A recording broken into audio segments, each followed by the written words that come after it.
not to revert back. We will not revert back to America. Restricting freedom of religion. You should be ashamed of yourself for restricting freedom of religion. You should be ashamed of yourself standing up for these people. I am just as entitled to mine. Back, send them back. One nation under Sharia law. Jesus Christ, our forefathers stood against this evil. The Islamification of our country is happening. 48 new mosques were built in the Dallas area in the last 2 years. Setelah kemarin calon senator Amerika ini, Jack Lang, membuat kampanye untuk mengusir umat Islam dari Amerika menggunakan babi. Nah sekarang orang ini melakukan hal-hal yang bodoh lagi, hal yang naif lagi. Kenapa? Karena umat Islam di sana tidak bereaksi dengan secara meluas, ya. Umat Islam sabar, tawakal, menyerahkan semua keputusannya kepada Allah Subhanahu wa taala. Subhanallah, sangat luar biasa. Sehingga orang ini marah sampai-sampai melakukan hal berulang kali, melakukan kenaifan yang ada di sana. Dan yang paling luar biasa lagi, si Jack Lang ini membawa simbol najis dengan disandingkan Al-Quranul Karim di giginya yang kemudian umat Islam menganggapnya najis itu. Ikhwafillah, polanya sama, polanya serupa. Untuk apa? Untuk memancing konflik, untuk memancing amarah umat Islam. Sehingga orang ini mengkampanyekan, bahkan memviralkan di media sosialnya untuk apa? Untuk membuat umat Islam di Amerika sana kemudian marah kepada orang ini, marah kepada agama yang dianutnya oleh Jack Lang ini. Sehingga dengan kemarahan umat Islam, dengan turunnya ke jalan-jalan untuk melakukan aksi, hati-hati ya ikhwah. Nah, di sini mereka bermain. Untuk apa? Untuk memvideokan, bahkan mereka sudah menyusun narasi agar umat Islam di-framing, kemudian difitnah. Jadi sekali lagi, ini polanya sama. Ketika umat Islam ingin dipandang sebelah mata, ketika umat Islam ingin difitnah dan di-framing, dibuatkanlah pola yang semacam ini. Orang ini memancing amarah umat Islam dengan menggunakan simbol-simbol najis, kemudian menistakan Al-Quranul Karim, maka umat Islam secara spontan akan marah, akan turun ke jalan-jalan. Kemudian mungkin boleh jadi nanti di sana ada provokasi yang justru itu bukan umat Islam sendiri ya ikhwah. Kemudian apa? Di-framing, di-video, digiring, difitnah dan sebagainya. Hingga pada akhirnya umat Islam disudutkan dan umat Islam direndahkan. Ini adalah zaman fitnah, betul ya ikhwah? Ini adalah zaman fitnah, ini adalah akhir zaman, di mana ketika umat Islam bersuara dan mempertahankan akidah, membela keyakinannya, tatkala umat Islam bersuara, maka dicap intoleran, dicap tidak damai dan lain sebagainya. Sehingga apa yang kemudian terjadi di media sosial, hati-hati ya ikhwah, hati-hati. Ini mereka menggunakan pola yang sama. Umat Islam dipancing, setelah umat Islam terpancing, kemudian mereka memframing dan memfitnah umat Islam ini intoleran dan lain sebagainya. Padahal jelas yang dilakukan oleh umat Islam itu falyughayyir biyadih, untuk mengubah maksiat, untuk mengubah penistaan, supaya mereka berhenti dan diam agar tidak menghina agama Islam. Tetapi sejatinya mereka tidak mau tahu itu.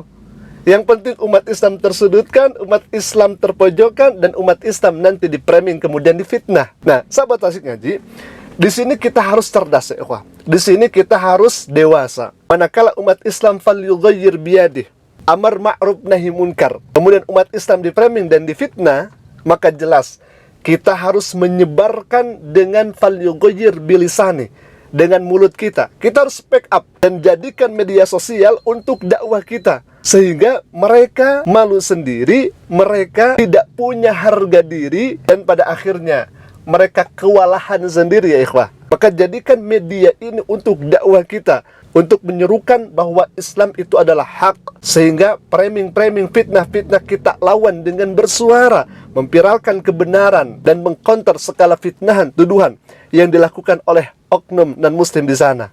Pria muslim mengobrak-ngabrik gereja Basilika Santo Petrus. Baik ya, kita lihat sampai akhir.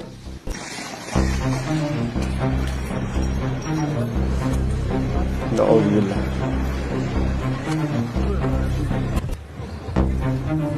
Sayangnya mereka hanya melihat dari judulnya saja, kemudian mereka menyimpulkan gitu ya. Mereka menyimpulkan bahwa pelakunya adalah umat Islam. Ikhwafillah, kami tidak tinggal diam. Kami melakukan riset, pendalaman terkait berita ini seperti apa. Ada 20 lebih pemberitaan di media sosial. Dari internasional tentunya pemberitaan yang kami ambil. Ada 20 di sini, banyak sekali pemberitaannya. Memang ini sudah lama juga, Februari 2025 itu. Ternyata ya, tidak ada satu media luar negeri yang mengatakan bahwa ini pelakunya seorang muslim. Tidak ada ya, tetapi berita ini datang ke Indonesia oleh orang ini disebutlah seorang muslim. Ini keji ya, fitnah yang sangat-sangat keji. Kemudian setelah kami lihat pemberitaannya, ya di sini disebutkan tersangka berasal dari Rumania dan tempat lilin yang dirobohkan bernilai 30.000 euro atau 31.000 dolar Amerika. Kantor berita Italia ANSA melaporkan. Seorang juru bicara Vatikan mengatakan kepada kantor berita tersebut bahwa insiden tersebut melibatkan seseorang dengan disabilitas mental serius yang telah ditahan oleh kepolisian Vatikan dan kemudian diserahkan kepada otoritas Italia. Ya, bayangkan ya, CNN telah meminta komentar dari Vatikan. Peristiwa ini terjadi selama tahun jubileum Gereja Katolik, ya, bla bla bla dan sebagainya.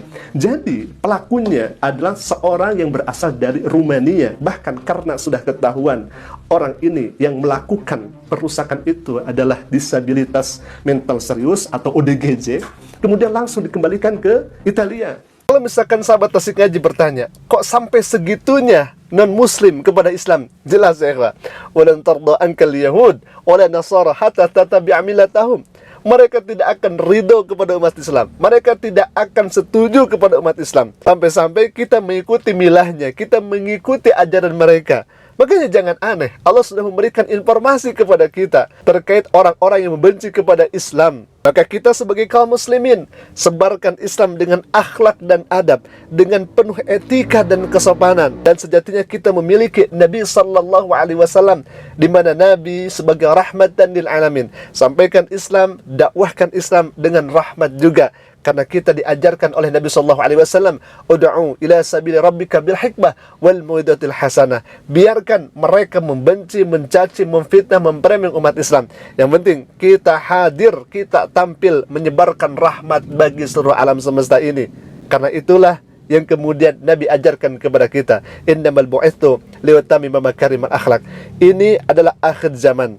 Ini merupakan fitnahnya kepada umatnya baginda Nabi Muhammad SAW. Hari kami mengajak untuk bergandengan tangan untuk menyuarakan kebenaran agar kebatilan lenyap, kebenaran pun datang. Ya Alhamdulillah, sahabat Tasik Ngaji, mungkin itu dulu video yang bisa saya sampaikan. Semoga bermanfaat. Aku qouli hadza ala pumini. Assalamualaikum warahmatullahi wabarakatuh.